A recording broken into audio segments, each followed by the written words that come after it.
Bank working capital ऐसे decide करती है और ये एग्ज़ाम में हाईली इम्पॉर्टेंट है, चाहे वो जेईबी का एग्ज़ाम हो, सीआईबी का एग्ज़ाम हो, सीसीबी का एग्ज़ाम हो।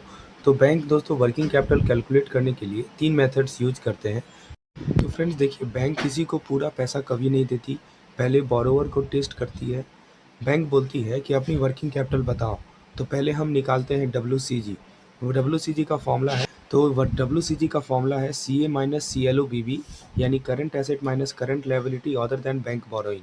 अब बैंक कहती है कि देखो, सिर्फ मेरी रिस्पॉन्सिबिलिटी नहीं है, बोरोवर को भी जो है 25% कंट्रीब्यूशन देना पड़ेगा। इसीलिए जो एमपीवीएफ होता है वो होता है डब्ल्यूसीजी माइनस 25% ऑफ डब्ल्यूसीजी। तो याद रखने का फंडा है कि 25% तुम्हारा, बाकी बैंक का, राइट। अब दोस्तों अगला है हमारा सेकंड मेथड ऑफ लैंडिंग। तो सेकंड मेथड ऑफ लैंडिंग में बोलता है दोस्तों कि अगर बोरोवर थोड़ा सा स्ट्रांग हो तो बैंक थोड़ा सा एक्स्ट्रा ट्रस्ट भी शो करता है। तो दोस्तों फर्स्ट मेथड में बोरोवर सिर्फ डब्ल्यूसीजी का 25% देता है, लेकिन सेकंड मेथड में बैंक बोलती है कि तुम्हारे करंट एसेट ही बेस होंगे।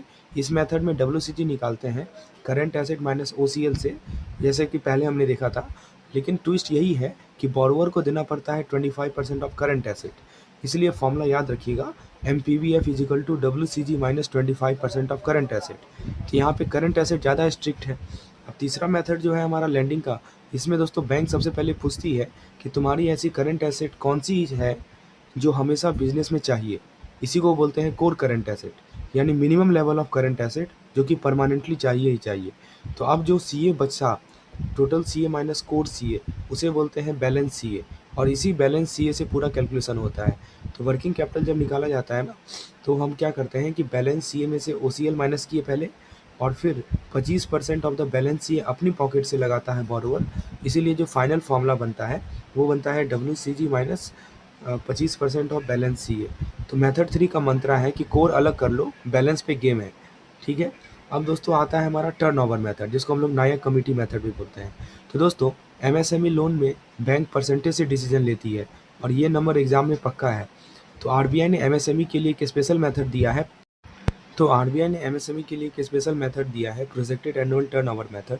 इसमें वर्किंग कैपिटल लिमिट टर्नओवर का परसेंटेज पे होता है।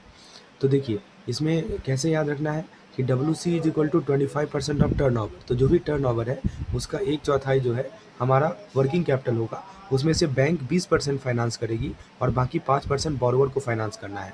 तो 5 करोड़ से कम वाले केस में ये वाला मेथड लगता है। अब दोस्तों इसका एक दूसरा एडवांस वर्जन है कि देखिए, अगर बिजनेस मान लीजिए नॉन डिजिटल है तो बैंक उसमें 31.25% वर्किंग कैपिटल देगी। पिछले केस में मात्र 25% दे रही थी टर्नओवर का, लेकिन यहाँ पे जो है 31